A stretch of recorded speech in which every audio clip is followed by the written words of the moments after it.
The shuttle landed on the station with a soft hum. Kira Chen stood up from her seat and looked through the small window. The Galactic Conclave station was huge. It stretched across the darkness of space like a metal flower with 1,000 petals. Lights blinked on every surface. Ships moved around it like insects around a lamp. She had waited 15 years for this moment. Humanity had waited much longer. "Ambassador Chen," said the pilot, "we have arrived. The Conclave representatives will meet you at the docking bay." Kira nodded. She picked up her small bag and walked to the door. She wore simple clothes, a dark suit, no jewelry, no decorations. The other human diplomats had wanted her to wear something impressive, something that showed humanity's culture and history. She had refused. She did not need to impress anyone, not yet. The door opened and she stepped onto the station. The air smelled strange. It was filtered and recycled by machines she did not understand. The gravity felt slightly wrong. Her body noticed these things without her permission. It was always noticing things. 3 aliens waited for her at the end of the walkway. They were Kalari, tall and thin with blue skin and 4 arms. They served as administrators for the Conclave. Their job was to welcome new species and show them their place. Their place was usually at the bottom. "Ambassador Chen," said the lead Kalori. Its voice came through a translator device on its chest. "Welcome to the Galactic Conclave. We are honored by humanity's presence." The words were polite, the tone was not. Kira heard the truth beneath the greeting. "You are small, you are new, you are nothing." She smiled and said thank you. The Kalori led her through long corridors. The station was busy. Hundreds of species walked past her. Some were small and quick. Some were large and slow. Some had fur. Some had scales. Some had things she could not name. All of them looked at her. She was used to being looked at. She had spent 20 years in rooms where being noticed could mean death. She had learned to be invisible when she needed to be. But she had also learned something else. Sometimes being noticed was the point. Today, she wanted to be noticed. They reached a large door. The Kalori stopped and turned to face her. "The main assembly hall," it said. "The Conclave is discussing trade agreements today. You may observe from the gallery. Your seat has been assigned." "Where?" Kira asked. The Kalori made a gesture that might have been a smile. "The back row." Kira nodded. She had expected this. New species always started at the back. It was a test, a way to see how they would react. Would they complain? Would they demand better treatment? Would they show weakness? She would show them nothing. The door opened and she walked inside. The assembly hall was massive. It could hold 10,000 beings easily. A central platform stood in the middle where speakers addressed the conclave. Around it, seats rose in circles like the rings of an ancient theater. The important species sat near the center. The less important sat further away. The back row was very far away indeed. Kira climbed the steps slowly. She did not hurry. She did not look around with wonder like a tourist. She walked like she owned every step she took. The back row was nearly empty. A few other minor species sat there, small delegations from young civilizations. They looked nervous, excited, overwhelmed. Kira sat down in her assigned seat. She put her hands in her lap. She kept her back straight and her face calm. Then she began to watch. The debate below was about mining rights on some distant moon. She did not care about the details. She cared about the speakers, the way they moved, the way they looked at each other, the small gestures that showed who had power and who did not. This was her real work. This was what she had trained for. 20 minutes passed, then something strange happened. A large alien on the other side of the hall turned and looked at her. It was a Vashkari. She knew them from the files she had studied. 8 feet tall, covered in dark scales, 4 arms that ended in claws, a face built for hunting. The Vashkari were predators. Their ancestors had hunted intelligent species for food before the conclave made them stop. The Vashkari looked at her for a long moment, then it looked away. 5 minutes later, it looked again. Kira did not move, she did not react, she simply noticed. Another alien began watching her. This one was different, a Thornari. Its body was made of hard shell and sharp edges. It had no eyes that she could see, but it had stalks on its head that moved like antennae. Those stalks were pointed directly at her. The Thornari were also predators, ambush hunters. They came from a world where everything wanted to kill everything else. They had survived by being the best killers of all. Now 2 of them were watching her. Then 3, a creature she did not recognize, something with too many legs and teeth like needles. Then 4, a being wrapped in shadow that seemed to absorb the light around it. All predators, all watching the back row, all watching her. Kira kept her hands in her lap. She kept her face calm. Inside, her mind was working fast. Why were they watching? What did they see? What did they sense? She was one small human. She had no claws, no fangs, no armor. She was soft and slow and weak by galactic standards. She should be invisible to creatures like these. She should be beneath their notice. But they noticed her anyway. The debate below continued. Species argued about rocks and metal and money, important things to them, meaningless to her. She had come here for something else. She had come to learn, to watch, to understand. And now she had learned her first lesson. The predators of the galaxy had instincts. Those instincts told them things their minds did not understand. And right now, those instincts were telling them something about the small, quiet human in the back row. Kira did not know what they sensed. She did not know why they watched her. But she knew one thing for certain. This was going to be interesting. The assembly session ended 3 hours later. Kira stood up slowly and stretched her legs. She had not moved once during the entire meeting. Her body ached from sitting still for so long, but she had learned not to show discomfort. Discomfort was weakness. Weakness was death. At least that was what her old life had taught her. She walked down the steps toward the main floor. Other delegates were leaving through different doors. Some walked in groups, talking loudly about the debates. Others walked alone, lost in thought. A few looked at her as she passed. Most ignored her. But not all. She felt him before she saw him, a presence behind her, large and heavy and wrong. Her body wanted to run. Her body wanted to fight. She made it do neither. She turned around slowly. The Vashkari stood 3 meters away. Up close, he was even bigger than she had thought. His scales were dark green, almost black. His 4 arms hung at his sides. His eyes were yellow with black slits in the center. Predator eyes, hunter eyes. "Human," he said. His voice was deep and rough. The translator made it sound almost normal, but she could hear the growl beneath the words. "Yes," Kira said. "Can I help you?" The Vashkari stepped closer, then closer again. He was testing her. She knew this game. He wanted her to back away, to show fear, to submit. She stood perfectly still. His eyes narrowed. Something changed in his face. Confusion, maybe, or curiosity. "I am Krassos," he said, "High Hunter of the Third Fleet, voice of the Vashkari people in this conclave. I am Kira Chen, ambassador of Earth and the Human Coalition. I know who you are." He leaned down toward her. His breath smelled like metal and meat.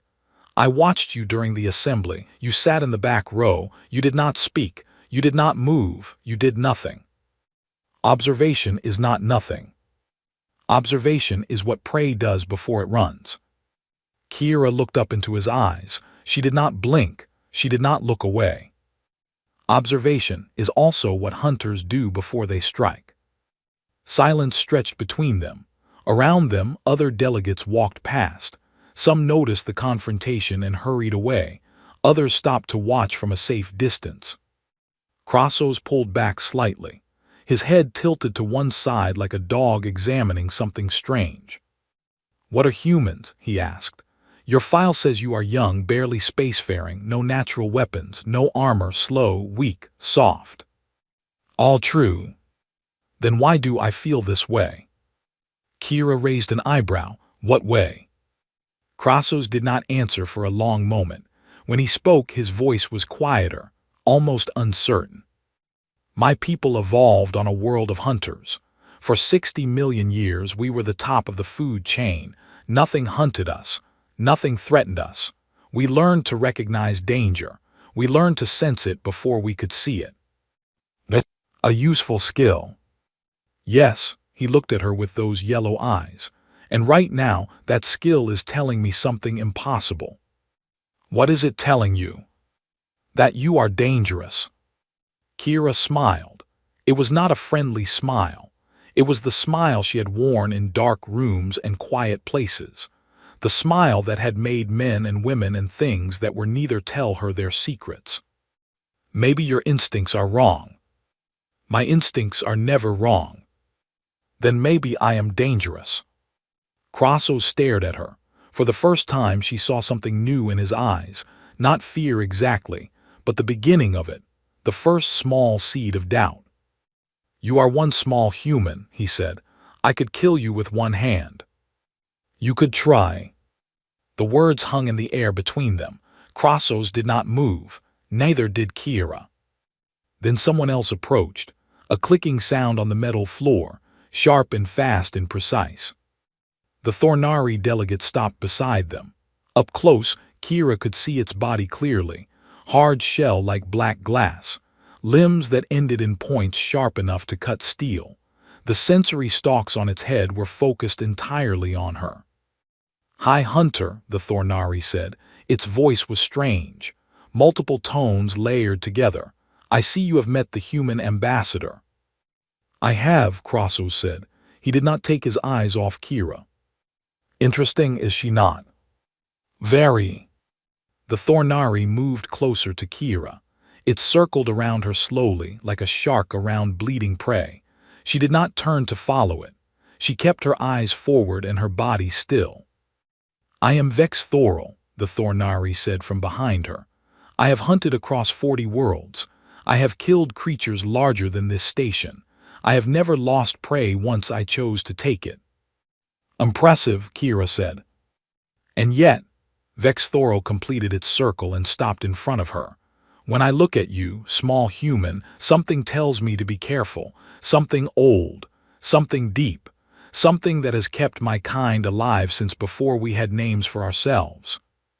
Your hunting instinct, Kira said. Yes. And it sees me as a threat. It sees you as something that should not be ignored. Krassos made a sound that might have been a laugh. We asked the same question. We felt the same thing. How is this possible? Kira looked at them both. Two of the most dangerous beings in the galaxy, predators who had conquered worlds, hunters who had never known fear. And they were both afraid of her. Not much, not yet, but enough to make them curious, enough to make them careful. I don't know, she said. Perhaps there is something wrong with your instincts. Perhaps, Vex Thoral said, or perhaps there is something right with them. Perhaps they see something that we do not. And what would that be? The Thornari leaned closer. Its voice dropped to a whisper. That is what we intend to find out. They turned and walked away together, two predators who should have been enemies, united now by a common curiosity. Kira watched them go. She kept her face calm and her body still. But inside she was thinking. They had sensed something, something she did not fully understand herself, something buried deep inside her, something that 20 years of difficult work had built, piece by piece, until it became a part of her. She was not stronger than them, not faster, not tougher. But she was something else. And soon they would learn what that was. Krassos sat in his private quarters aboard the Vashkari diplomatic ship. The lights were dim. He preferred it that way. His eyes worked better in darkness. A screen floated before him showing information about Earth, about humans, about the strange species that had arrived at the conclave with nothing but a small delegation and a quiet ambassador. Vex Thorol sat across from him. The Thornari's shell reflected the light from the screen. Its sensory stalks moved slowly as it processed the same information. Persistence hunting, Crossos said. He read the words on the screen again. They call it persistence hunting. Explain it to me. Crossos enlarged a section of text. Humans evolved on a world with many large prey animals, faster animals, stronger animals. The humans had no claws, no fangs, no venom. They should have died. They should have become prey themselves. But they did not. No, they found another way. Crossos pointed at the screen. They would choose an animal, a deer, an antelope, something fast, then they would follow it. Follow it. Yes, the animal would run. The humans would walk. The animal would run again. The humans would walk again, hour after hour, day after day. The animal would run and run and run until its heart gave out, until its legs failed, until it collapsed from exhaustion. Vex Thorol was quiet for a moment. They walked their prey to death. Yes. That is, the Thornari searched for the right word. Terrible. Yes. They sat in silence. On the screen, images played.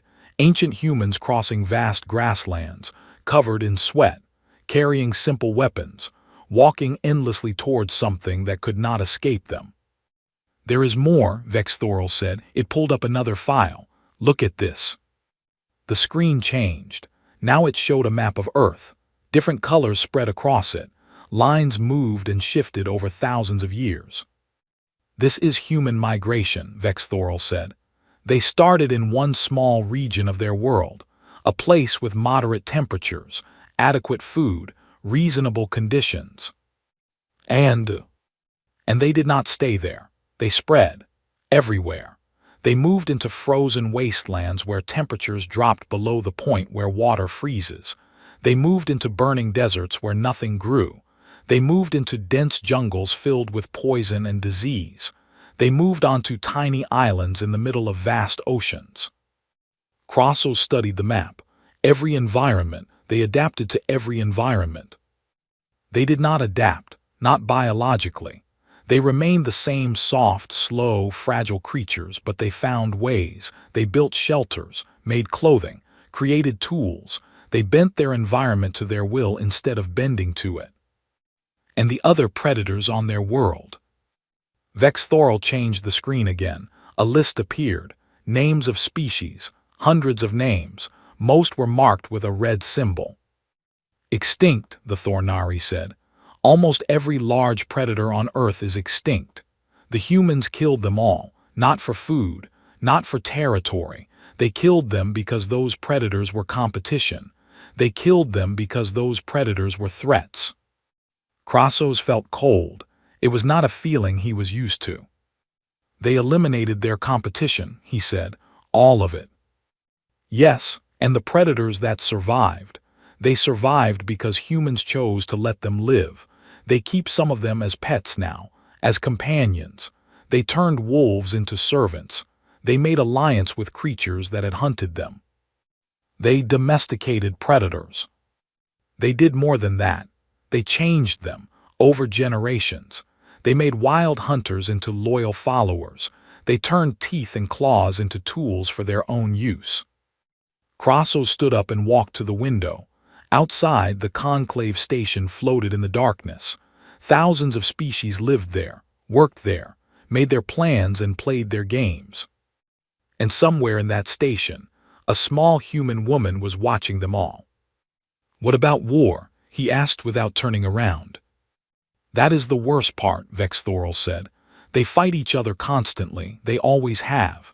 Their history is filled with conflicts, millions dead, billions dead. They developed weapons that could destroy their entire world. Then they built more of them. They are insane. Perhaps, but look at this. Crossos turned back to the screen. It showed images from human wars, soldiers in different uniforms from different times, fighting in mud, fighting in snow, fighting in burning cities. They do not stop, Vexthorel said. When they are wounded, they keep fighting. When their friends die, they keep fighting. When their cause is lost, they keep fighting. They have records of single humans holding positions against hundreds of enemies. They have stories of soldiers who continued to fight after losing limbs, after losing eyes, after losing everything. Why, what drives them? We do not know, but there is something in them, something that refuses to stop, something that refuses to surrender, something that would rather die fighting than live defeated. Krassos thought about Kira Chen, her calm eyes, her still body, her complete lack of fear. The ambassador, he said. What do we know about her specifically? Vexthorel pulled up a new file. Most of it was blank. Large sections were marked as classified or restricted. Almost nothing, the Thornari said. She spent 12 years in something called intelligence services, another 8 years in hostile negotiation. The details are hidden. Ask the humans. They have a cultural attaché here. I already did. Vexthorel made a clicking sound that Krassos had learned meant discomfort. The attaché became very quiet. He said I should ask someone else. He said he was not authorized to discuss Ambassador Chen's background. Not authorized. No, and he was afraid when he said it. I could smell his fear. He was not afraid of me. He was afraid of what he might say. He was afraid of her. Krassos sat down again. He looked at the incomplete file, at the blank spaces where information should be. 20 years, he said. 20 years in darkness. 20 years learning things that other humans are afraid to know. 20 years becoming something that makes her own people nervous. Yes. And now she sits in our conclave, in the back row, watching everything, saying nothing. What do you think she is planning? Krassos did not answer for a long time. He thought about persistence hunting, about walking prey to death, about patience that lasted for days. I do not know, he said finally, but I think we should be very careful. I think we should watch her closely. I think we should remember that the most dangerous hunters are not always the ones with the biggest teeth. Vexthorel made a sound of agreement. The question is, the Thornari said, are we the hunters here, or are we the prey? Krassos had no answer. He was beginning to suspect that they might not like the truth. The alarm came without warning. Kira was in her quarters reviewing notes when the station shook. Red lights began flashing in the corridor. A voice spoke over the communication system in 12 different languages. Emergency. All delegates report to the main assembly hall. Emergency. She was already moving before the message finished. The corridors were chaos. Delegates from 100 species rushed in every direction. Some were panicking. Some were trying to find their ships. Some stood frozen, unable to process what was happening.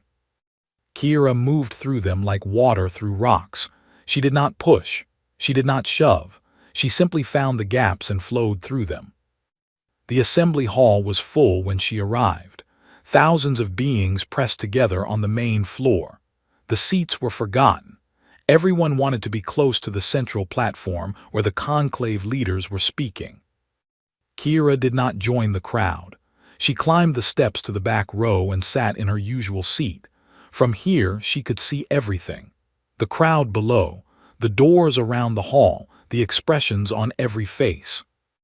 On the central platform, a Kalori administrator was speaking. The Dominion of Irax has sent a fleet to this station, the Kalori said. Its voice shook with fear. 40 warships. They demand that we surrender. They demand that all member species submit to their authority. They say if we refuse, they will destroy this station and everyone on it. The hall exploded into noise, shouting, screaming, accusations, demands. Kira watched in silence. She knew about the Dominion. She had studied them carefully before coming to the conclave. They were conquerors, expansionists. They believed the galaxy belonged to the strong and the weak existed only to serve them. They had never attacked the conclave before. This was new. This was dangerous. And this was an opportunity. Below, the senior species were arguing. Some wanted to surrender. Some wanted to fight. Some wanted to negotiate. None of them could agree on anything. Kira stood up from her seat. She walked down the steps slowly, the same way she had walked into the station on her first day, the same calm pace, the same straight back, the same quiet confidence. People noticed her, heads turned, voices fell silent. By the time she reached the main floor, half the hall was watching her. She walked to the central platform. A Kalori guard moved to stop her. This area is restricted to senior species representatives only. I understand, Kira said. I need to speak with the Dominion commander. That is impossible. You have no authority here. Humans are observers only. Humanity will not observe its own destruction. She looked past the guard at the conclave leaders on the platform. You have tried arguing among yourselves. Has it helped? No one answered. Let me speak to the Dominion. If I fail, you have lost nothing. If I succeed, you have gained everything. The senior species exchanged looks. Kira could read their thoughts. What could one small human do against the Dominion? What harm could it cause to let her try? Very well, said the eldest Kalori. Open a channel to the Dominion flagship. The human ambassador wishes to speak. A holographic screen appeared above the platform.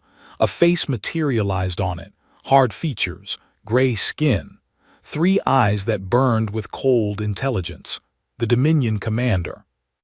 I am Supreme Executor Vrauk, the face said, who speaks for the conclave, who offers your surrender. I speak, Kira said. She stepped forward until she stood directly in front of the screen. I am Kira Chen, ambassador of the Human Coalition. Vrauk made a sound that might have been laughter. A human. The conclave sends a human to negotiate. You insult me with your weakness. I do not offer surrender, Kira said. I offer information. What information could you possibly have that interests me? Kira smiled her cold smile. I know that your supply lines are stretched. Your fleet has traveled far and fast. Your fuel reserves are at 60%. Your food supplies are lower. You expected this to be quick. You expected surrender without resistance. Vrauk's eyes narrowed. How do you know this? I know that Captain Thross of your 3rd Strike Group has been communicating secretly with the rebels on Vrex 4. He plans to defect the moment this operation fails. I know that your political rivals in the Dominion Council are hopping you loose here so they can seize power. I know that your own brother is among them. The hall was completely silent now. Every being watched as this small human spoke secrets that should have been impossible to know. I know that 3 years ago you ordered the execution of 12,000 civilians on Corax Prime, Kira continued. The Galactic Court has not forgotten. The families of the dead have not forgotten. If the conclave falls today, you will be a hero in the Dominion. But if you retreat without firing a shot, you will be seen as weak. Your enemies will move against you. Your brother will have his chance. Enough, Vrauk growled. These are lies, tricks. They are truth, and you know it. Kira took another step forward. But here is the most important truth. Humanity has 43 allied species, small species, weak species, species the Dominion considers beneath notice. If you destroy this station, you kill human diplomats. You kill human citizens. You make humanity your enemy. And what will humanity do? You are nothing. You have no fleet, no weapons, no power. We have patience, Kira said. We have memory. We have the will to walk across the galaxy if we must, to follow the Dominion wherever it goes, to never stop, to never rest, to never forgive. She leaned closer to the screen. Our allies will join us, not out of strength but out of hatred. You will create a coalition of the weak, and the weak Supreme Executor have nothing to lose. They will sabotage your ships, poison your supplies, assassinate your officers. Every world you conquer will fight you from within. Every victory will cost more than it gains. You cannot. I can, we will. Kira's voice was quiet, almost gentle. You will not sleep safely for the rest of your life. You will look at every shadow and wonder if death waits there. You will taste every meal and wonder if it is your last. This is what humans do to their enemies. This is our gift to those who harm us. Vrauk stared at her, three eyes wide with something that looked almost like fear. You have 40 warships, Kira said. You can destroy this station, but you cannot destroy what comes after. You cannot kill patience. You cannot bomb away hatred. You cannot conquer the will to resist. She stepped back. So here is my offer, Supreme Executor. Leave now. Tell the Council that the conclave was stronger than expected. That tactical retreat was the wise choice. Live to fight another day, or stay and win a victory that will cost you everything. Silence stretched across the void between ships and stations, between species and species, between predator and prey. Then Vrauk spoke a single word to someone off-screen. Retreat. The holographic screen went dark. Outside the station windows, the Dominion fleet turned and began moving away. The hall erupted in chaos, cheering, crying, disbelief. Kira turned and walked back up the steps to her seat in the back row. She sat down. She folded her hands in her lap. Across the hall, Krasos and Vexthora watched her with new understanding in their eyes. They had seen what she was now. They would not forget. 3 days passed after the Dominion retreat. The conclave returned to normal. Debates continued. Treaties were signed. The ordinary business of galactic politics moved forward as if nothing had happened. But everything had changed. Kira noticed it in the way other delegates looked at her now. Before, they had ignored her. Now they watched her, not with fear exactly, with respect, with caution, with the careful attention that prey gives to something it does not fully understand. She still sat in the back row. She still wore simple clothes. She still said little and watched much. But she was no longer invisible. On the third evening, she sat alone in the observation gallery. It was a quiet place with large windows that looked out at the stars. She came here often after the assembly sessions ended. It helped her think. The door opened behind her, heavy footsteps on the metal floor. She did not turn around. She knew who it was. Krasos walked to the window and stood beside her. For a long moment, neither of them spoke. They simply watched the stars together. I have been thinking, Krasos said finally, about what happened, about what you did. And what have you concluded? That I was wrong about humans. He turned to look at her. His yellow eyes were softer now, less aggressive, more curious. I thought you were prey that had learned to fight, small creatures who had climbed higher than they deserved. Many species think that about us. Yes, and they are all wrong. Krasos crossed both sets of arms over his chest. You are not prey, you never were, you are predators. You have always been predators. You simply hunt differently than we do. Kira smiled slightly. How do you think we hunt? You wait, you watch, you gather information. You find the weakness that no one else sees, and then you strike. Not with claws or teeth, with words, with knowledge, with patience. Is that so different from what the Vashkari do? Yes, Krasos looked back at the stars. We hunt with strength, with speed, with force. When we see prey, we attack. When we see enemies, we destroy them. It is simple. It is direct. It is how our ancestors survived. And humans? Humans hunt with time. You do not need to be stronger than your prey. You do not need to be faster. You simply need to outlast them, to follow them until they fall, to remember every wound they give you and repay it tenfold. Kira said nothing. She thought about her career. 20 years of gathering secrets, 20 years of waiting in shadows, 20 years of turning words into weapons. The Dominion commander, Krasos said, you knew everything about him, his weaknesses, his fears, his secrets. How? I prepared. You prepared. Krasos made a sound that might have been a laugh. You have been here for 2 weeks. In that time, you learned things about the Dominion that our intelligence services have spent decades trying to discover. Your intelligence services look for military information, ship positions, weapon systems, troop numbers. I look for something else. What? People? Kira turned to face him. Every organization is made of people, people with fears, people with desires, people with secrets they want to keep. Find the right secrets and you can move empires. You are saying that you study minds the way we study bodies. Yes, humans have been doing it for thousands of years. We learned that the strongest enemy can be defeated if you understand what drives them, what they love, what they fear, what they cannot live without. Crassus was quiet for a long time. When he spoke again, his voice was softer than she had ever heard it. In the assembly hall when you first arrived, every predator in the room looked at you. We could not help it. Our instincts screamed at us to watch you, to track you, to never let you out of our sight.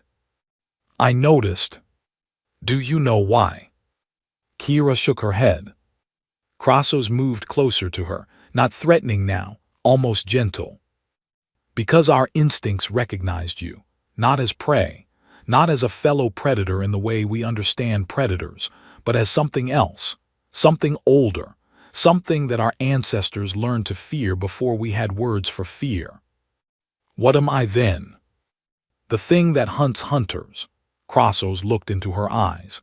Every predator species in the galaxy evolved to recognize threats. We developed senses and instincts to detect danger before it could strike. These instincts have kept us alive for millions of years. And those instincts saw me as dangerous.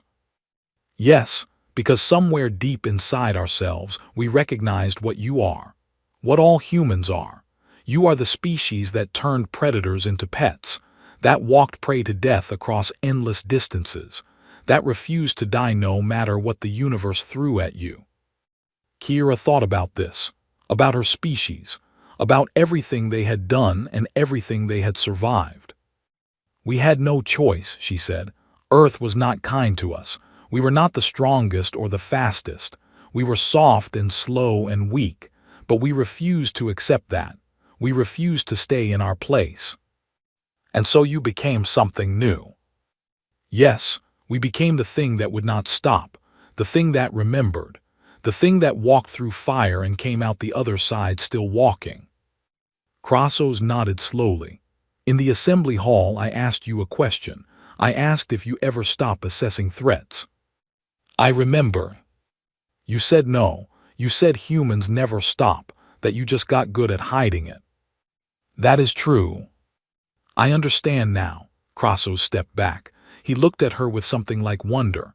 Every human is like you, every single one. You are all predators wearing the faces of prey. You are all watching, all waiting, all ready. Kira said nothing. There was nothing to say. He had understood what she was, what her species was, what they had always been.